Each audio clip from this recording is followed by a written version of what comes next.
Di mana sih nasionalismenya ini orang? Itu komentar saya ketika ada pejabat yang mengatakan bahwa nelayan Cina yang masuk ke wilayah zona ekonomi eksklusif Indonesia itu harus dibahas dengan santai. Santai matamu, bener deh. Sengaja saya memulai video ini dengan sebuah fakta tentang Natuna. Peristiwa Cina di Natuna yang ternyata diselesaikan oleh pejabat yang berpikir dengan cara pragmatis itu tidak tepat. Bagi banyak pengamat pertahanan Indonesia, hal ini membuktikan satu hal, bahwa Indonesia sudah termakan propaganda Cina, menjadi penakut, menjadi ayam sayur.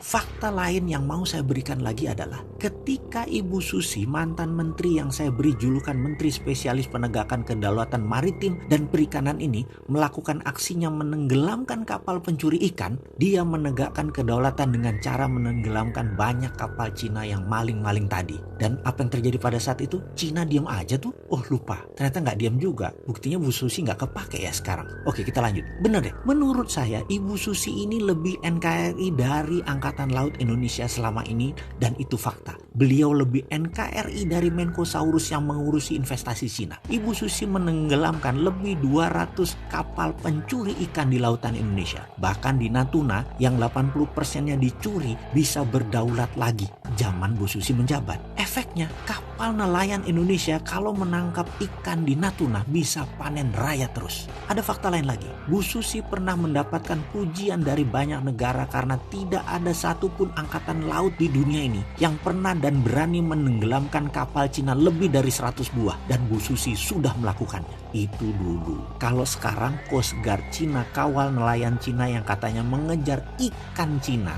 dari zona ekonomi Cina menuju wilayah zona ekonomi Indonesia. Jadi bukan mencuri ikan, dia ngejar ikannya yang ngabur. Oke, kita tanya terbalik deh. Kalau ikannya kita kejar sampai zona ekonomi Cina, masalahkah? Apa nggak nelayan kita dibom sama pasukan angkatan laut Cina? Lah kok dikasih masuk di sisi baliknya wilayah Indonesia oleh Cina? Emang kita takut? Takut apa, Pak? Oh iya, katanya dalam sidang kabinet waktu dulu itu, perilaku Bu Susi mendapatkan banyak kritikan dari negara Cina, kata seorang pejabat yang sering membela kepentingan Cina Tiongkok di Indonesia. Lalu dia menyarankan dari saat itu hingga saat ini untuk Laut Cina Selatan untuk dibiarkan, berikan saja Cina untuk memakainya. Seperti Tiongkok lakukan selama ratusan tahun sebagai traditional fishing groundnya Cina. Dilanjutkan katanya, dengan demikian Cina akan terus membantu Indonesia dari sisi lain, yaitu sisi keuangan dan modal investasi. Indonesia minta timbal balik dengan melakukan tawaran bahwa traditional fishing ground kita kasih ke Cina dan Indonesia dapat modal. Kita nggak dapat dukungan Cina kalau Indonesia ganggu Laut Cina Selatan ala Ibu Susi saat ini. Dalam hati saya selalu heran dengan komentar beliau yang terhormat ini. Sering saya komentar dalam hati, ini menteri apaan ya? Ini orang nggak NKRI banget. TMP bener sih ini orang. Masa kedaulatan NKRI ditukar dengan materi secuil? Apa yang terjadi dengan pulau-pulau kosong di sekitar Natuna kalau didiamkan tidak disusikan?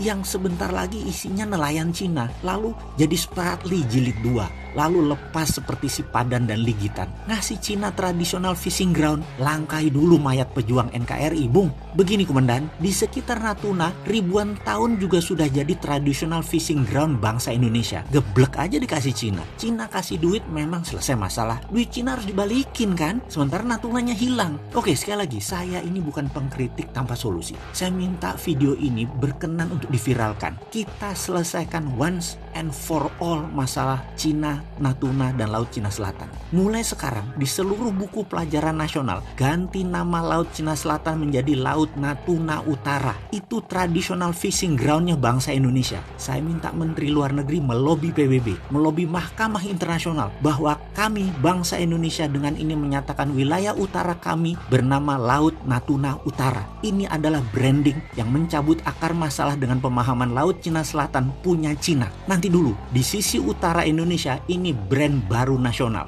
Sahabat, bantu NKRI untuk membranding kedaulatan sisi utara ini. Kontribusi kita kecil, tapi kalau diviralkan ke jutaan orang, maka ini menjadi collective belief bangsa Indonesia. Ini paradigma Indonesia baru, Laut Natuna Utara.